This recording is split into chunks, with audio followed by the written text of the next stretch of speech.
Hey everybody, I'm Quinton Lucas. I'm not on yet. Am I? It's still doing the thing. Now I'm on. Hey everybody, I'm Quinton Lucas, and thank you so much for taking a part in our Facebook Live today. The topic is a LawMaker challenge on social justice and equity. I'll be talking about top 3 policy recommendations by the public that came to us through the LawMaker challenge, and I'll be answering questions submitted through social media about our ongoing work on social justice and other issues. By way of background, on June 1, 2020, the city partnered with LawMaker for a demo of their interactive platform, which allows the community to provide input, it's been a long day, to provide input to people like me, the mayor, city council members, all these sorts of things. More than 400 people participated in our online 1-month LawMaker policy challenge. And here are the top 3 policy recommendations that are coming straight from members of our Kansas City community. First, 1. As you all know, we're dealing with COVID-19, all of those issues relating to it, and trying to stop a further spread. Top policy recommendation was that we should require patrons to wear masks in grocery, hardware, and convenience stores. For once, I can say we have already done that. And so back in, and I have the wizard here off camera. If you remember from my campaign, we had a wizard all the time. I believe we already passed that order or issued that order probably about a month and a half ago. So right now, if you go to any indoor place of public accommodation, then you are required to wear a mask.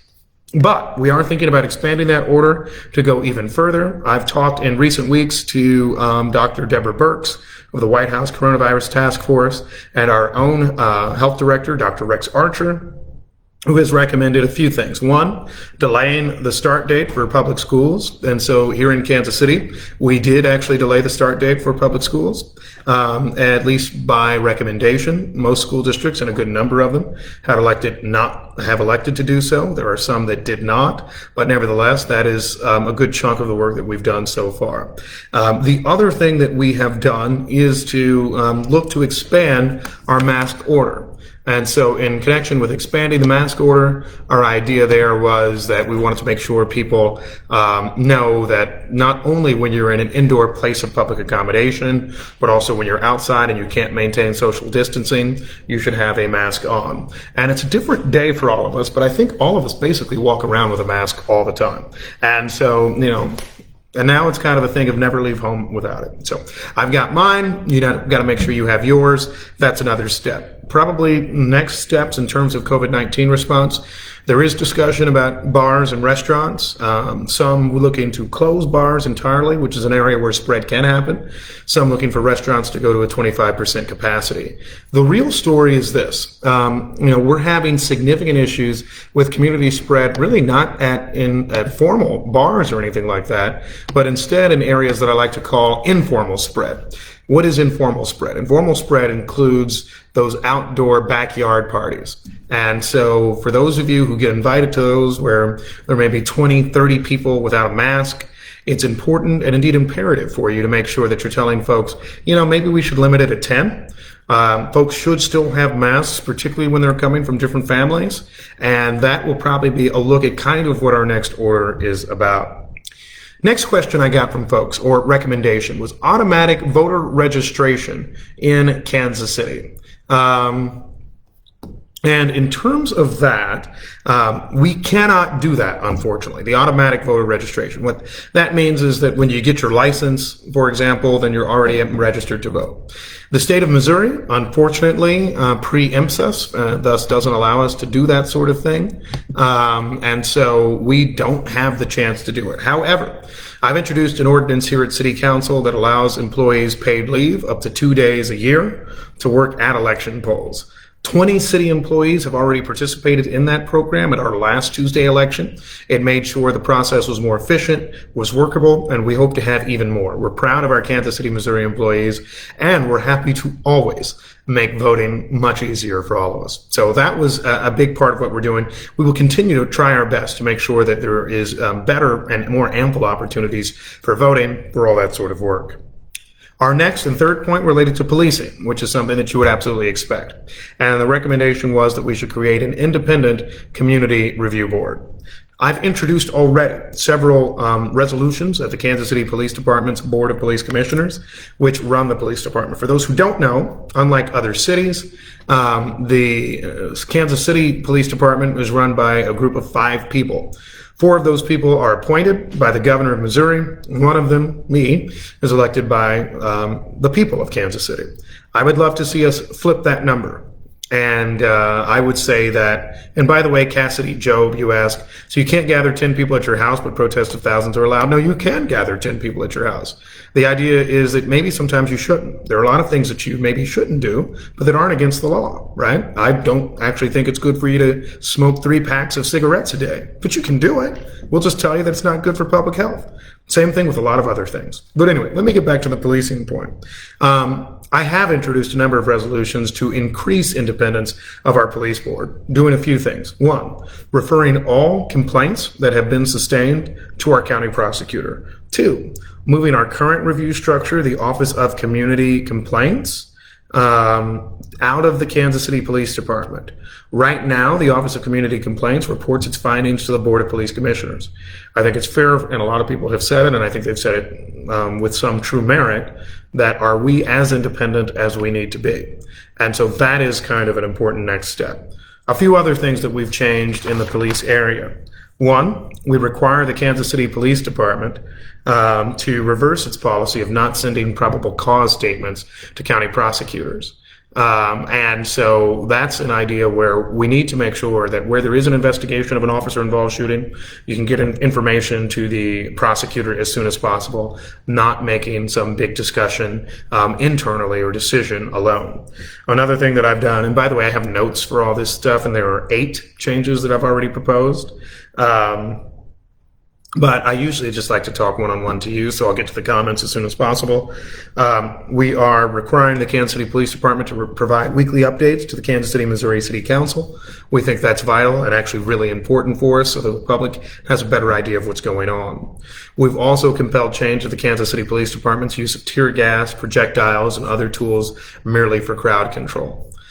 We are making sure that where there is a protest, people have a right to speak, people have a right to participate in public discourse. Some people vote, some people post on Facebook, some people actually think it is vital that they get out and protest. All of those are acceptable activities as long as you stay peaceful, as long as we keep it safe, and keeping it safe is also something that we need to do, right? Not using things like tear gas and all of that to escalate further. Another big area of importance is creating better provisions for whistleblowers. Where there's a police officer who sees someone else doing things wrong, we need to have more situations where people will say, look, I know that was wrong, and I'll have a duty to report. That's something that's been very important for me, and we'll make sure we get that done and passed at the Board of Police Commissioners. A few other questions that we had from the public.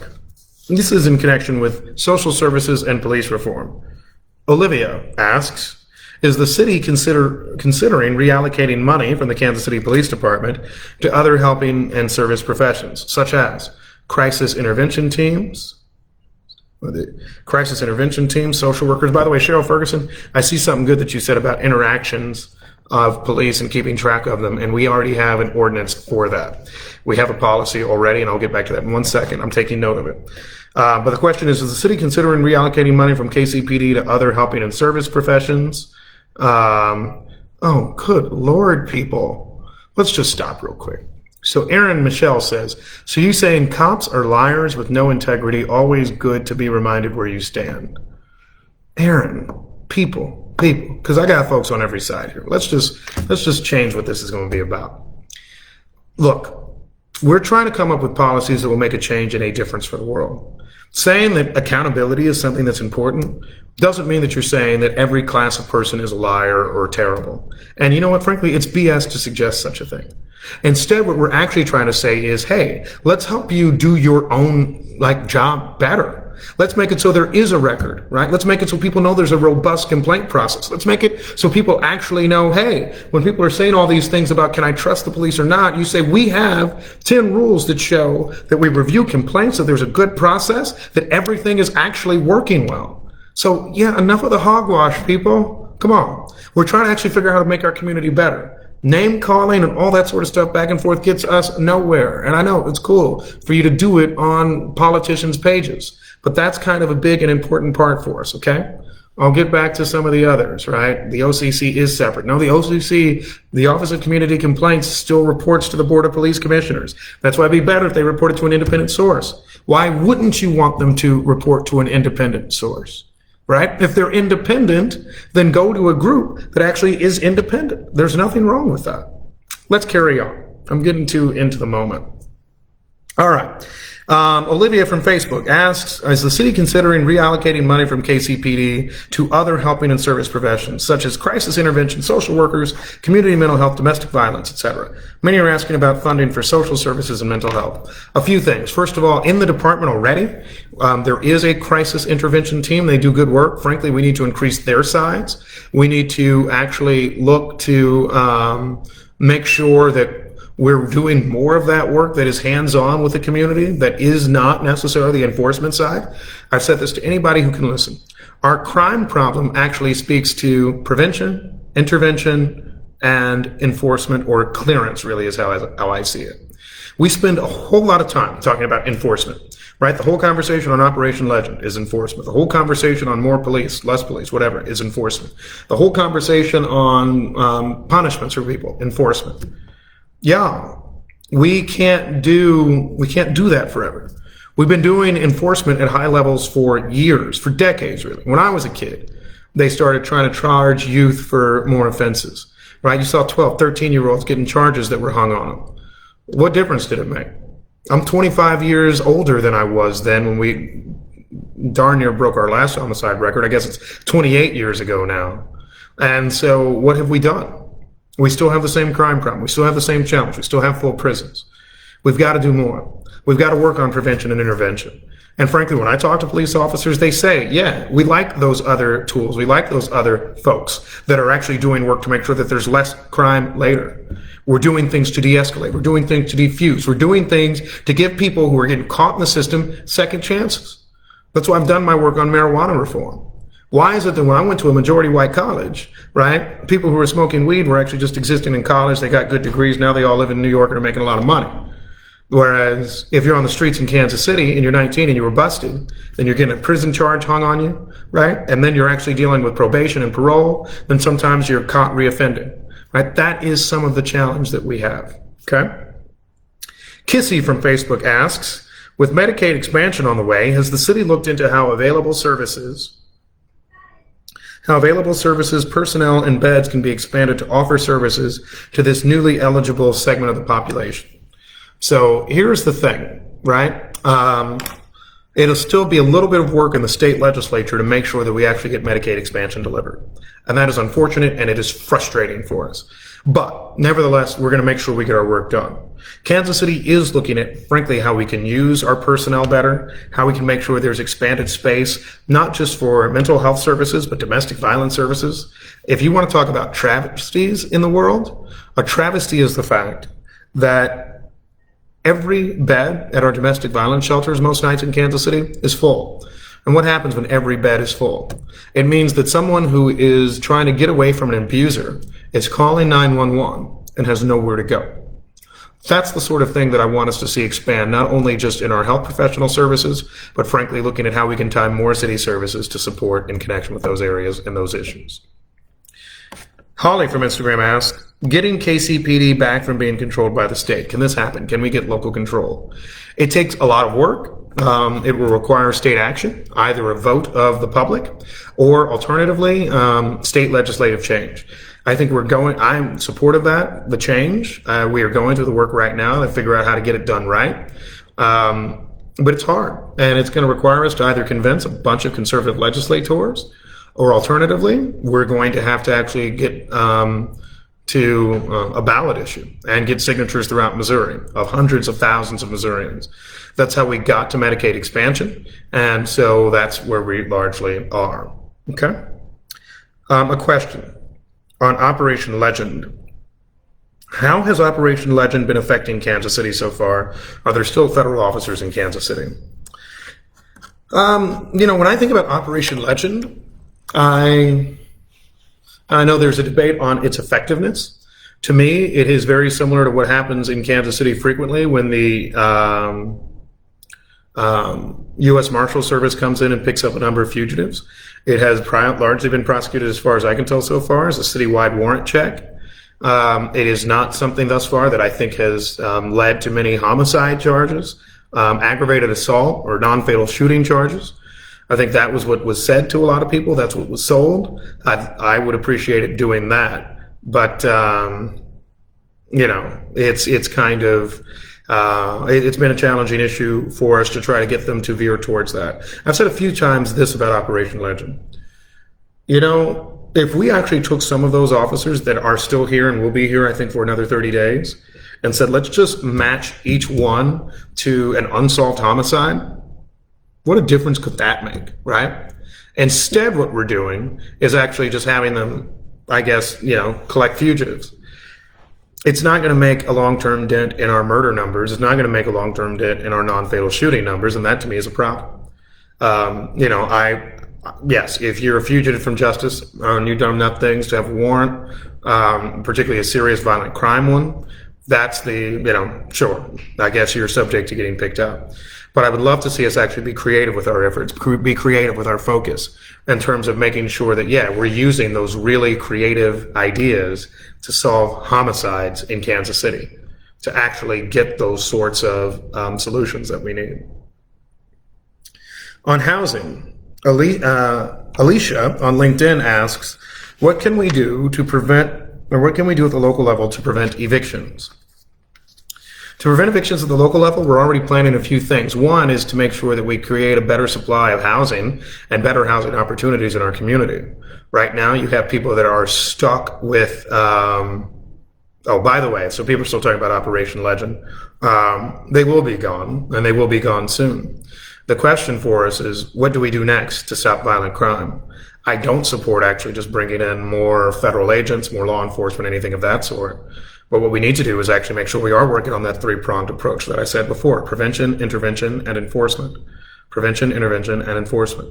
That's going to be the important step. And when you have that sort of step, you're stopping homicides before they happen. You're stopping non-fatal shootings before it happens. Okay? Preventing local evictions. The idea, some of y'all on the comments, you're just angry, man. I'll speak to this, like Jennifer Bowen, you've got a nice job on the last minute ordinance. Here's the thing. I'll get to that later. I shouldn't get astray. I just want y'all to understand, we're having a forum, we're having a conversation, put them in the form of questions, that's how we can actually do this. And if you're just here to hate, then I get it, but let's try to actually resolve things. Let's see how we can actually figure out things for the betterment of the city long term. Preventing evictions. The way we prevent evictions is multifaceted. One is creation of more housing opportunities in our city. The second is creating more funding to help avoid evictions, to hold off evictions. For example, we've put millions of dollars into eviction preventing over recent weeks. Some of it's been help from the federal government. Actually, most of it's been help from the federal government to make sure that we're holding off evictions.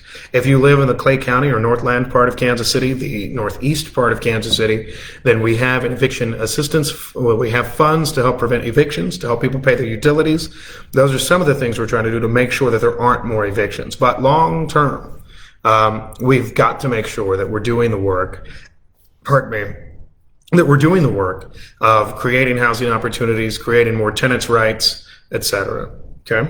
And by tenants' rights, that means giving people more time. If they have complaints about living conditions, making sure that there aren't absentee or abusive landlords that are taking advantage of their tenants. Those are some of their things. Roy from Facebook asks, garbage pickup and the problem with trash left on Kansas City streets due to strict limits and abysmal recycling opportunities in Kansas City. What are you doing? In terms of what we're doing with trash collection, we continue with our solid waste division to try to not only make sure that we're collecting trash, and we've issued more contracts with trash. We're doing a much better job of it in the Northland and in the Central City. We're trying to also make sure that we have an opportunity to have better responsiveness when people call in and say there's a lot of trash or there's a dumping site. to actually say, right, we'll be there for you, and we'll actually address and answer those questions pretty quickly. We'll be able to pick it up within a few days, right? That's why it's actually very important for us to make sure we're getting that work done, and that's a step that I believe we're going to be taking. Oh my gosh, off-camera nose. I'm getting thirsty for things. Water, sorry. I just pulled a Marco Rubio, so nevertheless. Anyway, sorry, that's funny, double entendre. Beacon Hill development was helped tremendously by the city, but what happened to mixed income housing? We need to actually have a better amount of mixed income housing in Kansas City. And so we actually have been producing more of that. And if you look at our annual low income housing tax credit related projects from the Missouri Housing Development Commission, we rarely actually just do either exclusively high income without any income restrictions or exclusively low income new housing developments. We are continuing to keep increase our mixed income housing numbers, and we will, I think, work on more of that as time goes on. Okay. Veronica from Facebook asks, is there a current plan to increase funding and ensure careful planning to build more affordable housing for low-income families in Kansas City? The answer is yes. However, I will note this. We have budget problems. This year, Kansas City is projecting, due to COVID-19, about a $50 million budget loss. That is going to be, I think, a real issue. And what I believe is that it's going to mean that we need to marshal federal resources even better for a long time. Every year, Kansas City, Missouri receives about $8 million per year that can go in the housing arena. We need to make sure that we're continuing to actually add on to real amounts of affordable housing. Not just funding programs, because we've always funded them, not just doing the sort of work that may look good in press clippings and all of that. Instead, investing long-term in, I think, what are good projects that provide for mixed income, quality, affordable housing. Are there plans to educate the public about the history and presence of redlining in Kansas City? The answer to that is yes, but frankly, that's an ongoing thing that we have to do. You know, I think a lot of people fail to realize the way that we live now and the way that we are in Kansas City, segregated living patterns, areas where there is lack of economic, particularly private and public economic investment. We do need to explain to more people why that matters. And why it's so important that we change it long term. If you don't understand your history, you're bound to repeat it. And so that is something that I'm big on doing long term for us. Marijuana. A sip of brandy on Instagram asks, will marijuana cases be automatically expunged, or do people need to file? You'll need to file. And Wizard, remind me, is there an address for pardons? KCMO.gov/mayoral pardon. So it is kcmo.gov/mayoral pardon. kcmo.gov/mayoral pardon. Go there, you can find a form to apply for a pardon, and we're happy to we're going to get that process going for you. We are already pardoning people. You'll see more information on that coming up. And so that is an important area, I think, that is important, vital for us. Tom Scott on LinkedIn says, for mayor of a major city, you do spend quite a bit of time on social media platforms, unless you have somebody who handles this for you. I will note that I'm blessed to have an outstanding staff of communications folks that help me communicate to Kansas City and with Kansas Cityans. Particularly as we've dealt with COVID-19, I think information exchange, working with people, is so very important. And so I'm happy to do it. I think this is the way that we can talk right now. I don't get to do big community events anymore, but I need to make sure I'm still talking to people. So that is something that we will continue to do. And I'm proud of it. I will also say this, though. I spend a lot of time myself, usually in the non-work hours. I don't sleep much. I'm already bald, so I guess I don't have any hair to lose. But, sometimes I think that social media is a real challenge, but I think it's positive that we all get to interact with each other. Okay? Extra questions. Tom Scott of LinkedIn. Or Jeff, sorry, Tom, I just answered your question. Jessica Jones Wiley, I like this. She asked, did someone in your family get charged for weed? I'm just asking because Jessica knows I really am against weed charges. No, I just have seen the injustice and the inequity. For those who know my background story, I grew up in the inner city of Kansas City. I got sent to private school, and I then went to a good college, WashU, and went to Cornell for law school. So good schools, expensive schools all along. Every step of the way, when I was going to like a suburban prep school, I saw kids that were using drugs that didn't get in trouble, and they got to go on and have wonderful lives. I saw it again in college. I saw it again in law school, and I just started to think for a minute, you know what? This isn't right. Why is it that we have two justice systems for different types of people? One justice system for people who live in the suburbs and all of that. Another justice system for people that are in the core of our city, that are disproportionately black. Right? That is a problem to me. And so that's why I have continued to say, this is about fairness. This isn't about marijuana. I don't use marijuana. I don't think you all should. But in the same way that we say that we have a way to address smoking cigarettes or drinking and all of that, we need to have a way that says, yeah, we're not going to use something to lock up thousands and thousands of our people. So it's not right. Anyway, Jet Production on Instagram. Why didn't you go to my 90s house party? Opportunity to share. I got you.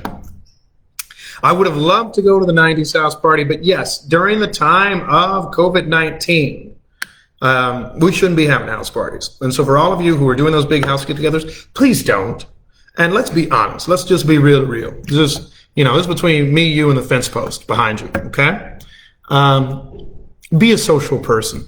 Talk to people. But don't host a house party. Don't host the sort of thing that is a challenge for people. Don't do the things that are contributing to the spread of COVID-19. You know what? Yes, have a friend socially distanced in your backyard, but don't have 20. Don't have 10. That's how we're seeing more problems. And those problems affect real people and real lives. And so that is probably the greatest thing you can do. The other thing is, and I know it is so political, I get calls all the time, from people who are like, Lucas, I hate you. How dare you make me wear a mask? And I'm like, you know what, bro, don't wear a mask. You know what? I'm trying to get 95% of Kansas Cityans to do the right thing. And I think 95% will. There are 5% who want to fight everything, just like there are 5% who want to do any number of things. You know what? Okay. Whether it's our speeding laws, whether it's a bunch of other things, we never get 100% compliance, whether it's our homicide law. But I think most of us know homicides are bad. And so we comply. I think most of us know that, you know what, even if there's weird science later and all of that, I'm wearing a mask so I can protect my mother's life. She donated a kidney to a random person she didn't know, right? I don't want her impacted negatively. I'm wearing a mask because I want to actually make sure that the world will be a little bit safer and that schools can open. That's why we're doing these things.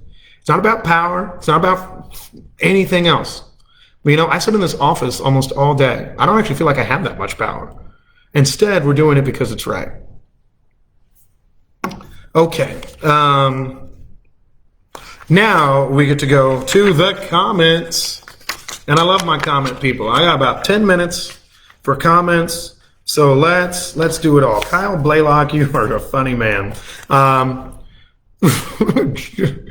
Jeffrey asked if your milkshake brings all the, never mind. You guys are something. All right. Any questions? Commercial loan discrimination. We see a lot of that actually. And we are trying to make sure and this is actually fairly important on commercial loan discrimination on the east side of Kansas City. Kansas City, Missouri every year does about $1 billion more actually of banking business. We are trying to create ordinances so that our lenders have to give loans on the east side of Kansas City. They can't just take $1 billion of our business to bank each year and not actually play a part of the community.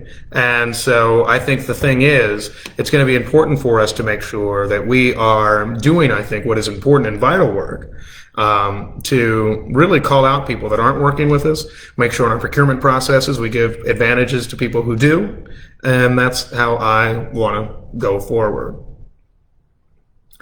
There are a lot of questions relating to, are we shutting down the city? Well, we won't have to if everybody wears a mask. I'd rather not. And I don't think we will get to a point if we need to, if we actually do manage to make sure that people are following mask requirements, that we're following social distancing requirements.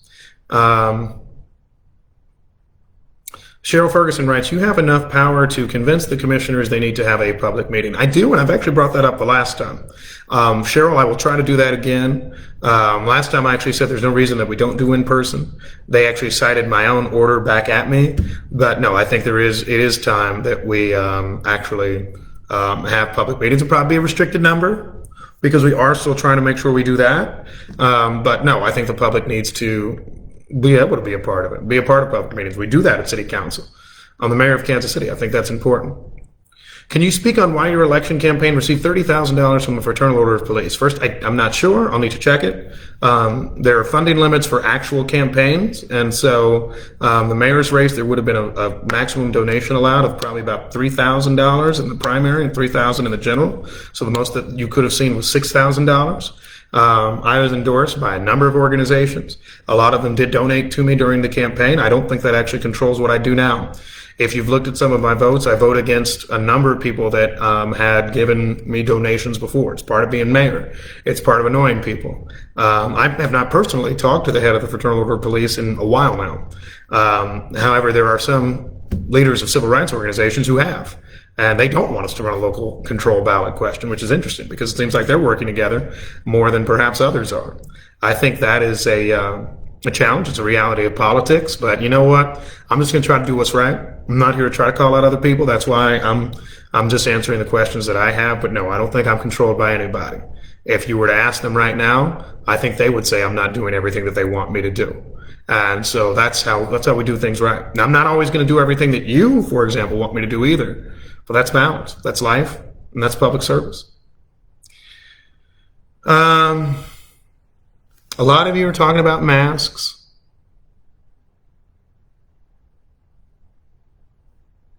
School recommendations. What should schools do for students in the fall? Well, we continue to stand by our recommendation that you should not start school before Labor Day. This will give us time to hopefully enhance our testing in Kansas City, give school districts more time to prepare. And we've seen a number of our school districts, Kansas City Public, North Kansas City Schools, for example, go ahead and say that they're going to start a little bit later. Most schools are also doing a hybrid of virtual learning on the early days. I think that is a smart and responsible way to go. I don't know if our country is ready for in-person schooling yet.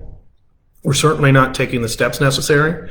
We need to make sure CARES Act money is getting to our public schools so that they can be ready, so that they can make sure that contact tracing is ready, that there's PPE, that there's mask separation, that there are all types of other things that are in connection with it.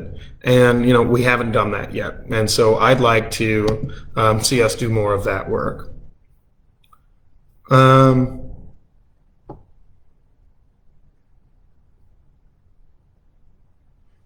Are we trying to create equity or equal opportunity?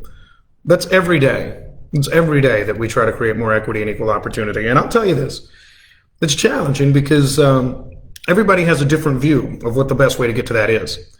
For some of us, it is passing an ordinance that gives more job opportunities to people at City Hall.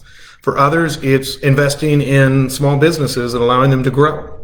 Regardless of what it is, the way that you actually ensure we have equity and equal opportunity is by listening to more people. You know, there's some who ask, why am I on social media so much? Well, because it's important to listen to you. Whether you are somebody who's a hater in the comments, whether you're somebody who's an appreciator, whether you're in between, it is important to make sure we're engaging and we interact. I'm not going to answer everybody's question because I don't have time today. I'm not going to make everybody happy. But what I do think we need to do is make sure that you know that your voice matters. And that's why I give my cell phone number out. That's why I do all these other things. I can't respond to everything because I'm just one man, but I sure as heck try to make sure there are as many forums as possible for you to hear from me because that's what you deserve. I y'all may vote me out of office via recall. Some of you on the comments actually want to recall me tomorrow. It'll take you a few days, but I want them to be able to say, you know what, say what you will about that man. He was accessible. He would talk to us. He would listen. And that's, I think that's better than anything. Let me do about one or two more questions, and then I'll get out of your way.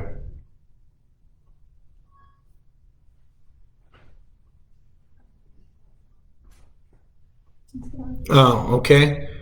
Can you explain the thought behind the 20% minimum recommendation for indigent nonviolent offenses for diversion? So today, and I'm actually quite proud of it, we passed a resolution which is directing municipal court to offer diversion to more people. At least 20% of all offers of diversion need to actually be offered to indigent defendants. The reason we set 20% was actually because currently it's usually almost never indigent people that are offered diversion if they don't have counsel. That's unfair. Some are, but here's the deal. Have any of you gotten speeding tickets before? Some of you are so puritanical, I imagine you're not. But if you've gotten a speeding ticket, what do you usually do? You call a lawyer, you pay an extra amount, so then it's changed to a non-moving violation. Poor people often can't do that. They plead guilty. They pay their ticket, they get points on their license. If you add something else, then you get more trouble, right? That's what's happened often with every weed charge. That's what's happened often with every small and minor charge we have. I don't think it's right that we don't actually give the same opportunity to people of a lower income just because they can't afford a lawyer. And so that's where I think we need to make sure we're doing better. Annie or someone says, yes, he's avoiding it completely, but I don't see where we started on the thing. All right. Well, if our voice matters, then why are you medically discriminating against people? Oh, this is a mask question. Just wear a mask. It's better for the world. I know. You don't want to. So, I'll tell you this. Just don't go into places that require a mask. Our current order is actually indoor public accommodations. I don't know, do it is what you're going to do. But for the rest of us, we'd like to be safe. We'd like to protect our families. And we think that masks are vital and important. Okay? All right. Well, that is about all we have time for, unfortunately. You can keep the questions going in the comments. When I wake up at 3 in the morning, maybe I'll actually wake up and answer some questions. That's what I do for fun. So that's kind of our next important step. I appreciate you more than anything. I love Kansas City. I actually appreciate all of you. And I hope we have a chance to visit again soon. Keep the questions in the comments, and we'll try to make sure we're answering them for you along the way. Take care for now. Bye-bye.